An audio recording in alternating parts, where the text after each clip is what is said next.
Well, listen, if it's okay to show up to protest, it's certainly okay to show up and vote in person.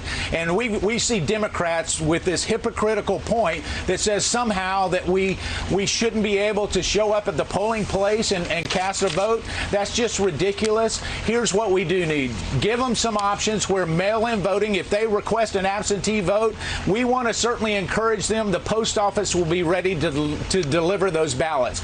But we also want to say that if you show up in person or if you drive up in curbside, right, you should have the ability to do that. That is White House Chief of Staff Mark Meadows yesterday defending the Trump administration's lawsuit against the state of New Jersey over the governor's executive order to institute voting by executive order. The lawsuit seeks to throw out the order on the grounds that it is a, quote, direct usurpation of the legislature's authority because the chambers of the state assembly are charged with setting election law. In response to the lawsuit, Governor Phil Murphy told local reporters, quote, bring it on, and accused the Trump team of a, quote, full-throated propaganda campaign to undermine the election itself. And Governor Murphy joins us now. Governor, good morning. Good to have you with us. I'll let you expand on this. Why exactly is it a bad idea? Why is this lawsuit unfounded? Willie, good to be with you. Because it's a lawsuit, I won't speak to it directly, but let me just give you a couple of thoughts here. We're in a pandemic, so we're balancing public health with the sacred right at the center of democracy to vote. We deployed a hybrid model in our primary in July. It largely worked really well. We gave people the choice to vote by mail or to show up and vote in person. We've tweaked it, we've made it stronger, we've made it better, and that's what we'll do in November. This isn't new in New Jersey. It isn't new in America. The president has voted by mail. I've voted by mail. What we're saying to folks is, listen, you're going to get a ballot, and you can either fill that ballot out and put it in the mail, or you could drop it off at what will be hundreds of secure drop boxes, or, by the way, even show up on Election Day and hand your ballot to a poll worker, or you could show up and vote in person. It's a hybrid model. It exudes flexibility. We think it protects public health and preserves the right at the center of democracy for everyone to vote and have their vote counted.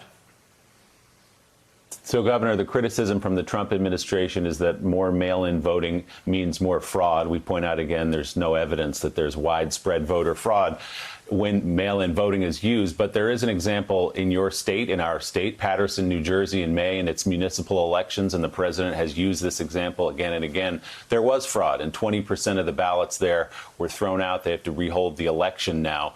What do you say to that criticism that, well, in your state, actually, there was fraud, and more mail-in balloting opens itself to even more?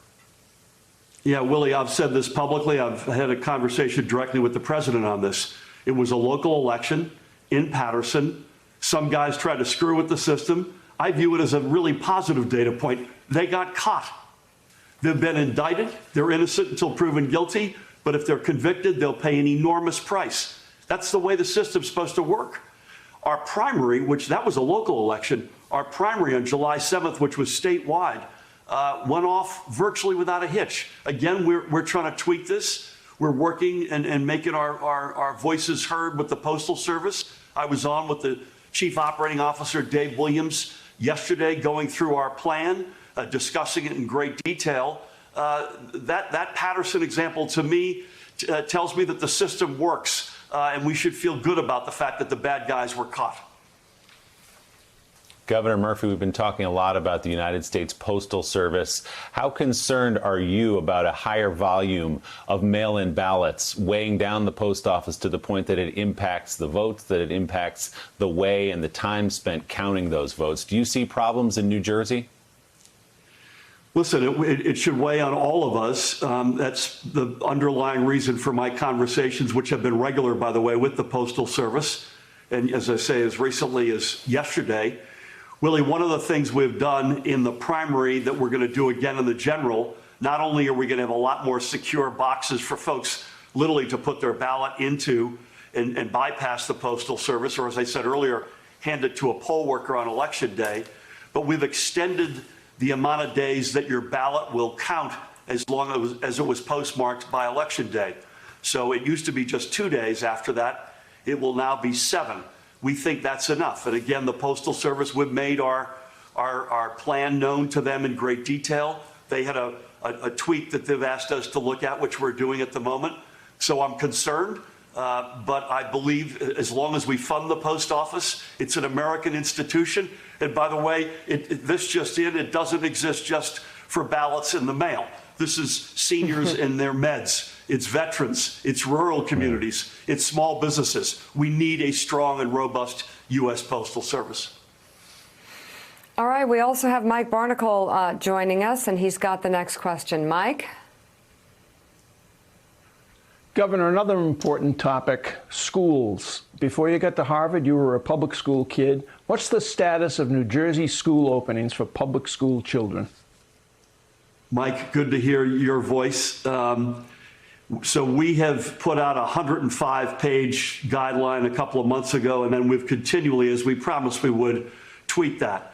And so we're giving districts the option to open up in person the day after Labor Day, or if they can't, largely because they can't achieve some safety protocol, give us a reason why. What's the deficiency, or what's the plan to remediate that? We'll work with those districts and give us a date where you think you can be open. In our judgment, it's safety first, high quality education, equity, and that's an important point. Not every family is configured or looks the same and has the same degrees of freedom as others, and then wrapped around that flexibility. But it's our intent to get to in-person instruction in some form safely as soon as we can.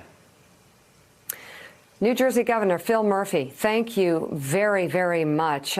Thanks for checking out MSNBC on YouTube, and make sure you subscribe to stay up to date on the day's biggest stories. And you can click on any of the videos around us to watch more from Morning Joe and MSNBC. Thanks so much for watching.